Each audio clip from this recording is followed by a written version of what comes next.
A partir de este momento, en Madero FM, los invitamos a escuchar Perspectivas con Guillermo Holzman y Percival Madero, un análisis de la actualidad nacional e internacional.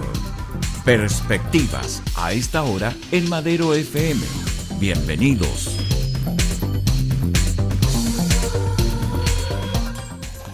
Bienvenidos, distinguidos auditores y televidentes, nuevamente en un programa en Perspectivas con nuestro distinguido colega y amigo, cientista político, académico, Guillermo Holzman, un nortino, un ariqueño. Así es. Un hombre que es consultado por los principales medios de comunicación del mundo de lo que ocurre acá en Chile y en América Latina. Un honor tenerte nuevamente acá, mi distinguido Guillermo.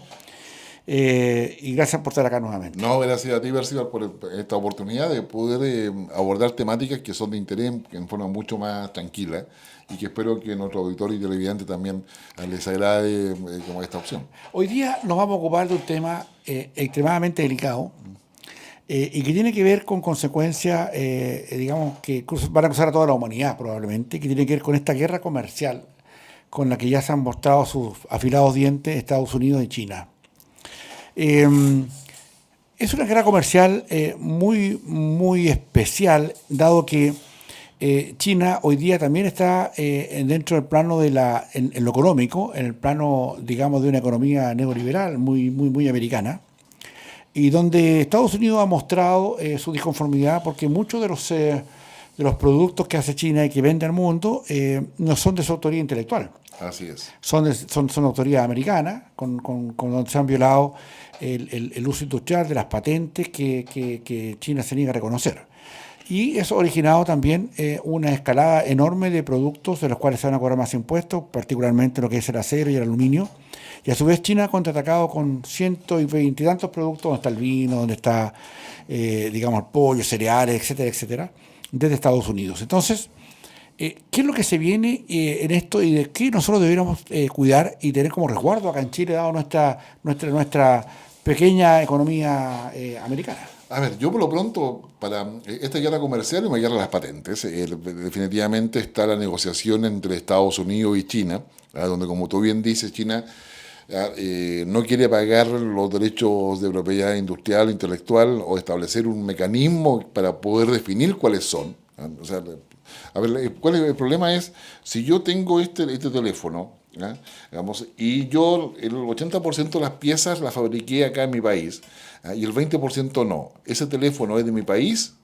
¿O debería compartirlo con el 20% del país que están las otras piezas? Ahí empieza toda una discusión que, desde el punto de vista comercio y el punto de vista jurídico, de todo lo que es el derecho comercial a nivel internacional, es un tema. Y por eso existe la Organización Mundial de Comercio, en fin, existe una serie de instancias para poder abordar ese tipo de temática. El hecho está en que Estados Unidos, ya con Barack Obama, empezó digamos, a presionar a China. Es que el plan estratégico de China plantea que de aquí al 2025 China va a ser la plataforma industrial más importante a nivel mundial. Es decir, que un porcentaje importante de todo lo que nosotros consumamos en bienes van a ser fabricados en China. Y lo que dice Estados Unidos y Europa, que Europa está callada, pero va en el carro con Estados Unidos, ¿ya? Es que, muchas cosas que ustedes fabrican fueron inventadas en Europa o en Estados Unidos. Por lo tanto, eso tiene un derecho industrial, un derecho intelectual, una patente que tienen que pagar. Por lo tanto, si ya logramos, porque ya con China se logró una cosa hace una década atrás, que es la regulación del trabajo. Antes China, como regulaba el precio que se le pagaba al trabajador, claro, muchas empresas americanas y europeas se fueron a fabricar a China porque la mano de obra es barata. Y como ustedes bien saben, el costo de fabricar algo, uno de los costos más importantes es la mano de obra. O sea, están los insumos, después termina la mano de obra y la tecnología. Son los tres elementos que van a dar el valor final de un producto. Particularmente porque China ofrecía condiciones también políticas adecuadas para el crecimiento y porque ya no tenían sindicatos, no tenían gremio, no tenían, por lo tanto, era parte y de hecho, de la mano de obra barata. Y cuando China empieza, digamos, entre los casos más emblemáticos, estaba una famosa empresa que fabricaba zapatillas deportivas, y el gobierno chino hizo contrato con esta empresa y las zapatillas se fabricaban en las cárceles. Entonces, en las cárceles se colocaba una línea de producción y al trabajador le pagaban $1. ¿Ya? Ya. Y esta marca de zapatillas, estoy hablando de los años 80, digamos, rompió el mercado. Y vino toda una 80-90 rompió el mercado y vino toda una demanda que finalmente se solucionó en la Organización Mundial de Comercio, pero significó que China se vio obligada primero a tener valores de trabajador mínimos, o sea, que a pegarle un salario mínimo a los trabajadores. Segundo, no usar las cárceles como línea de producción. ¿Ya? Y ahí hubo todo un cambio, y ahí China es aceptada en la OMC, y paralelamente, y eso lleva a que los países del mundo, liderados por Estados Unidos y Europa, reconocían a China como una economía de mercado. Y Chile fue uno de los primeros que reconoció a China como economía de mercado. ¿Ya? Eso posteriormente va a dar paso al tratado que firma China con Chile. Perfecto. Que ahí podemos conversar un poco por qué lo firman, pero es un tratado de libre comercio.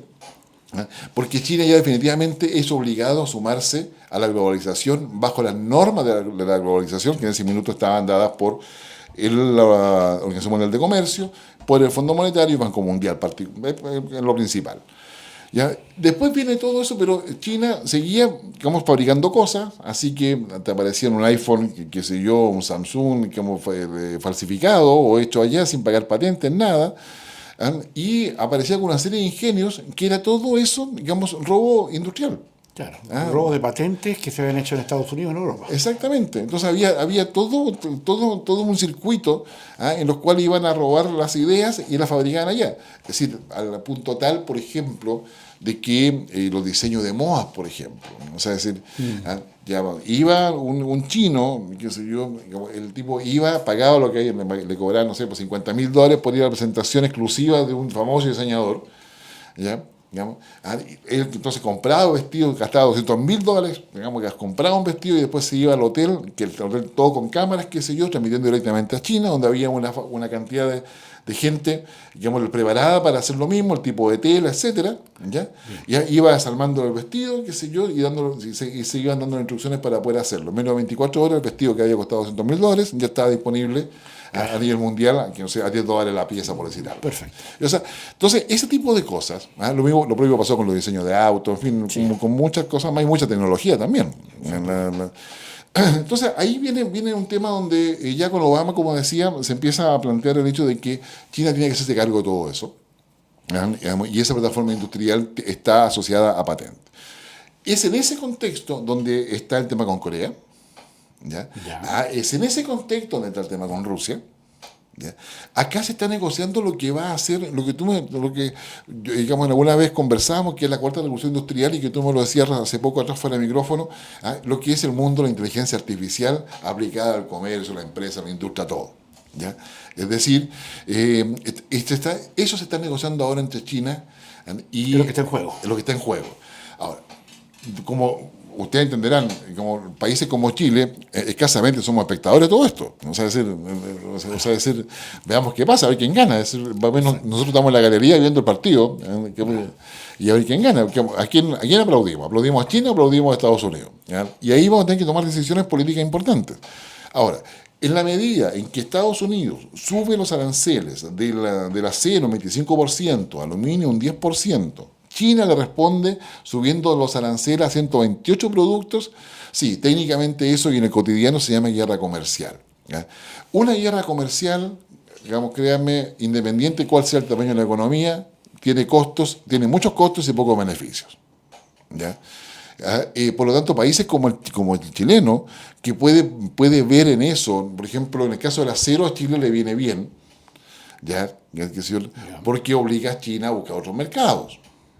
Claro. Y nosotros podemos exigir mejor acero, porque hemos tenido problemas con la CAP, con la Compañía de Acero del Pacífico, por el tipo de acero que China vende. China vende distintos tipos de acero. Y para nosotros el acero es importante por el tema de los edificios, la sismicidad y todo eso. Exacto, por los terremotos. Exactamente. Por lo tanto, hay todo un tema ahí, digamos, de por medio, de que Estados Unidos además está pidiendo otra cosa, a sus aliados, que también le suba los aranceles a China. Claro. ¿Ya? Está obligándolo. Claro. O sea, en el fondo es una, entre comillas, digamos. Claro, una sugerencia que cuando te lo dice Estados Unidos, claro.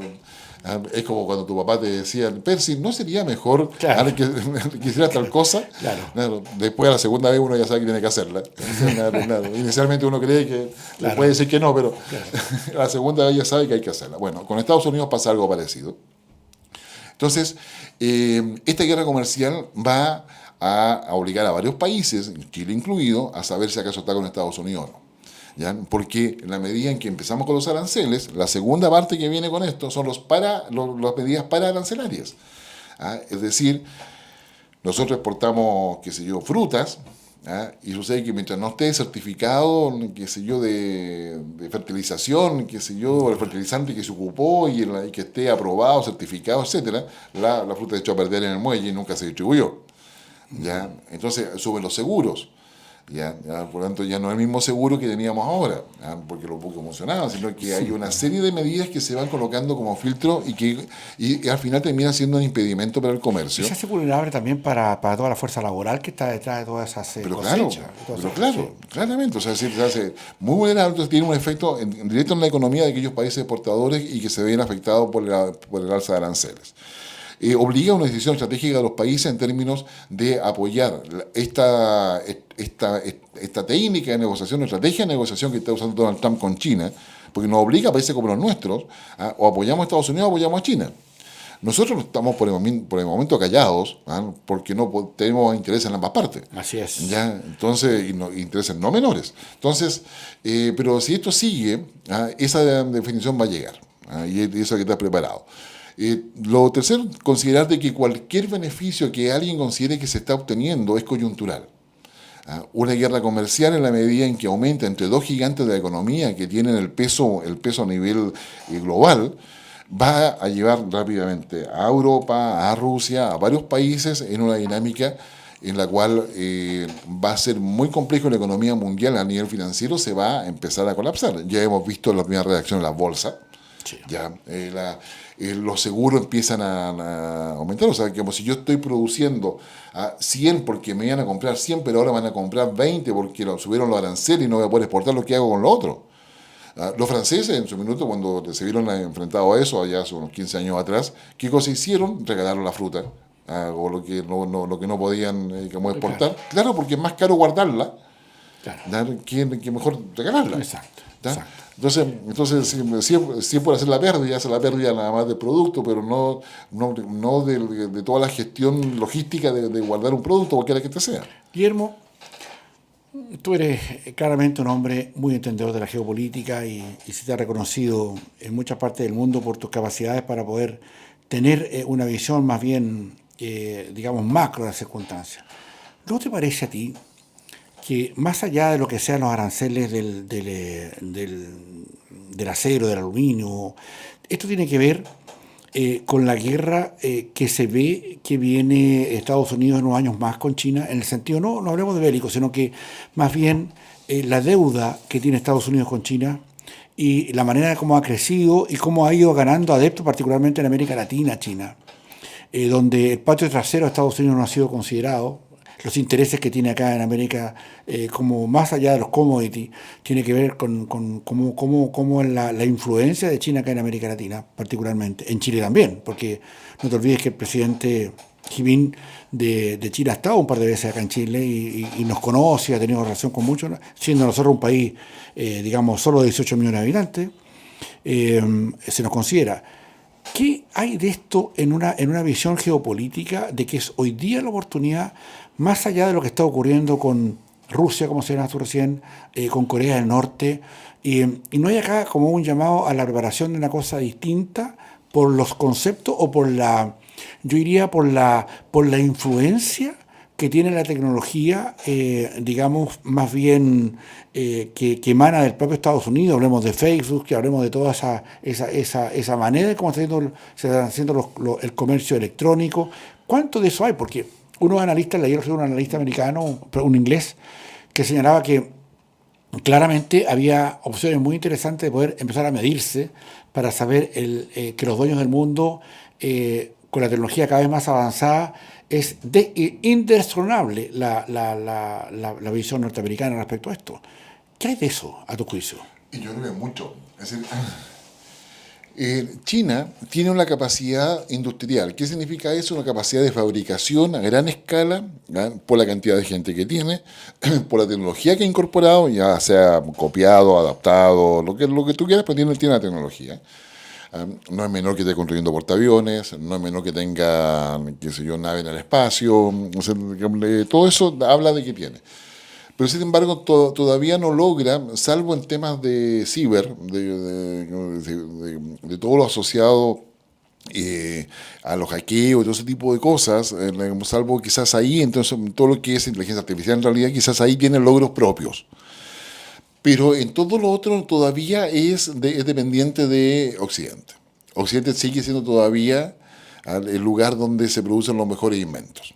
A eso me refería recién, en ese caso, esto no obedece a que China está ocupando un nivel de preeminencia en cuestiones tecnológicas que de alguna vez va a amenazar tecnológicamente a Estados Unidos, ¿o no? Probablemente. Lo que pasa es que la masividad con la cual actúa China es capaz de poder eclipsar a Estados Unidos, sí, eventualmente sí. Ahora, eso nos lleva a que, digamos, hoy día hablamos de guerra comercial como si fuera el siglo XIX, pero estamos hablando de una guerra comercial que se hace en la especulación, que se hace en las bolsas, que se hace en el comercio, que se hace en las redes, en el manejo de información. O sea, ahí el proceso es mucho más complejo.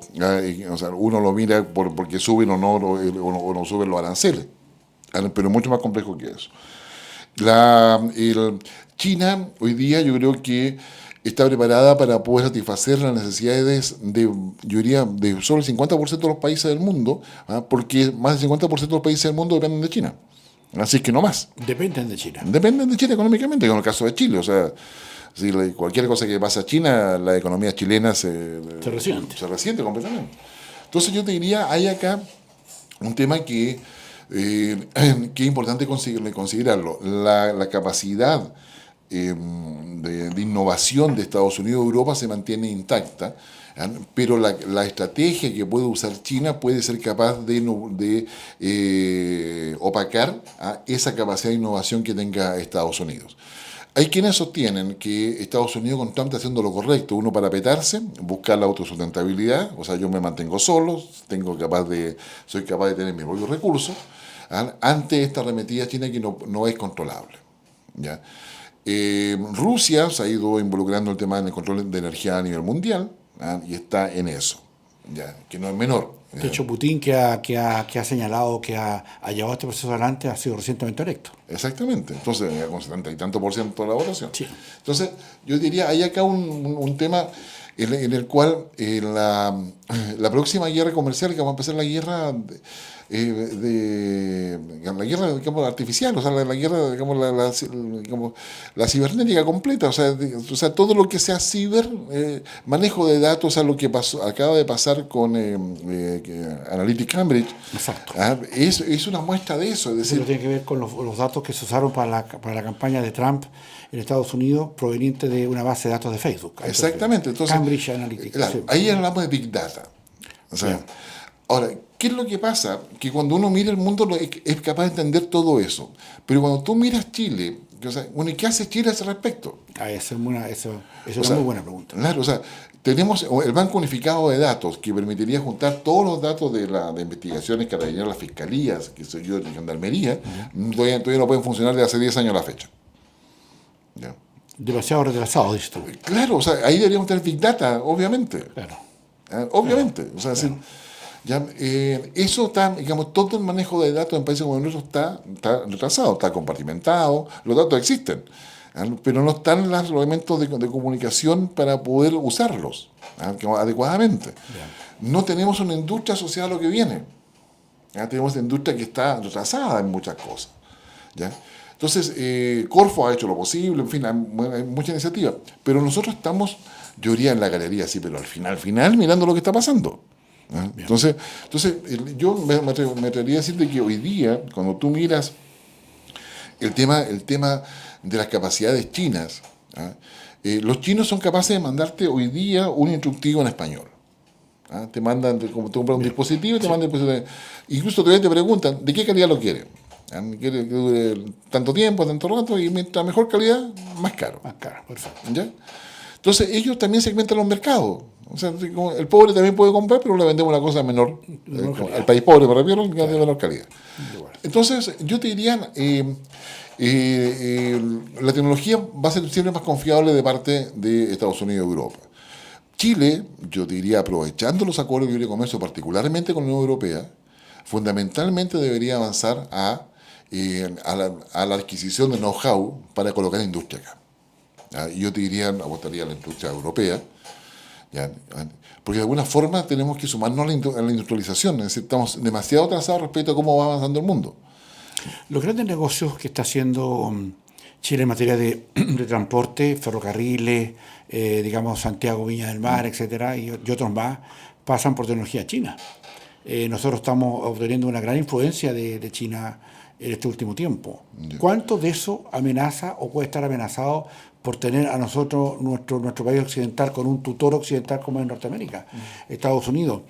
En esta guerra comercial, norteamericano-China, ¿cuáles son los resguardos en definitiva que vamos a tener que tomar? Porque en el fondo este no es un tema menor y sería interesante que le sugiriéramos a nuestras autoridades qué es lo que debieran hacer para ir mejorando los estándares de una guerra que aparentemente no tiene visos de bajarse. Yo creo que eso va a ser un tema de puja por un poder más bien de tipo geopolítico, no tanto como se conocía el concepto de antes, sino que con ¿quién va a tener más influencia tecnológica finalmente en los países del mundo? Exactamente, y eso para el caso de Chile y países de América Latina en general. Primero el tema de patentamiento, o sea, digamos, el poder patentar una idea, y que sea, yo diría, de fácil acceso, y que haya resguardos adecuados para eso. Esto tiene que ver con las tesis de las universidades. Bien. Digamos, tiene que ver con el conocimiento que se produce en las universidades. Si no es menor, acá tenemos una muy buena preparación de científicos. No es que en otras universidades no estén haciendo lo que deban hacer, pero todos esos científicos publican afuera, patentan afuera, no patentan en Chile. Sí. ¿Ya? Entonces yo creo que acá hay un tema de reforzar muchísimo eso, implica un cambio cultural también. Hemos estado acostumbrados, primero al salitre, después el cobre, ahora queremos que sea el litio, ¿ya? Pero usted que eso tiene que estar asociado a una base industrial, y esa base industrial requiere un compromiso del Estado, una participación activa de los privados.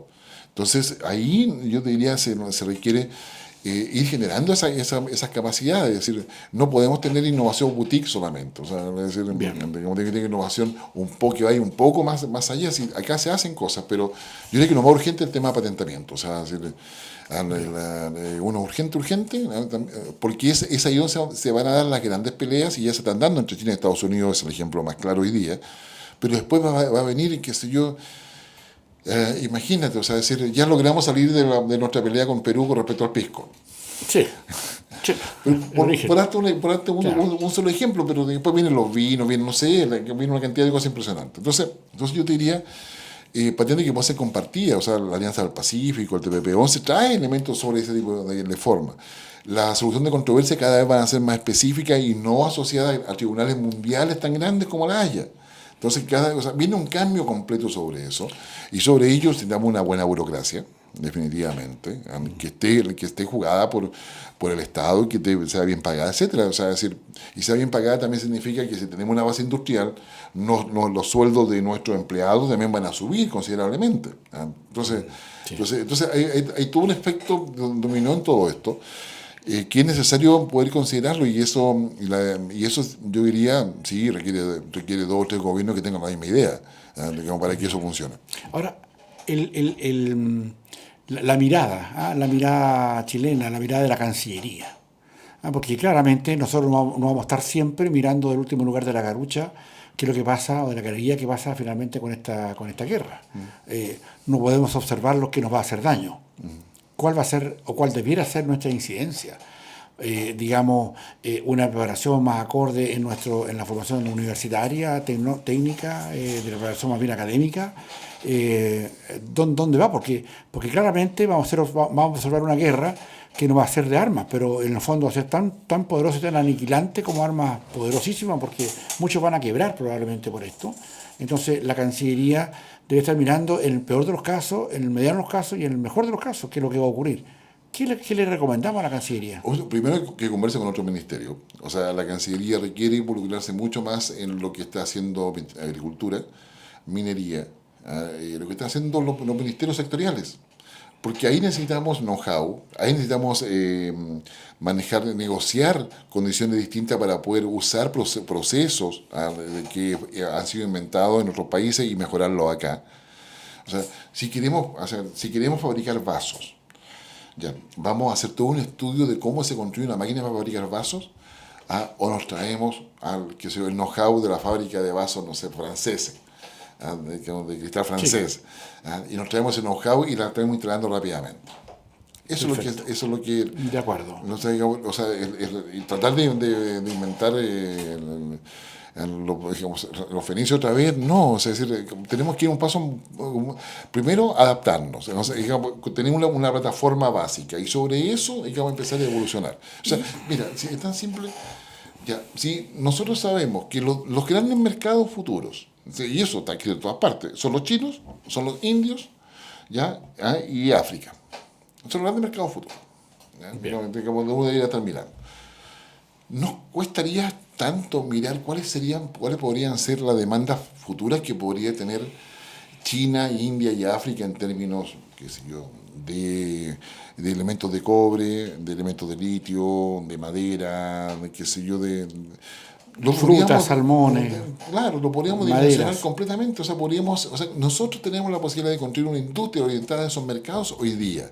Y pensando en que solamente queremos el 1% del mercado. O sea, no estamos pensando en todo eso. O sea, no estamos pensando en abastecer todo.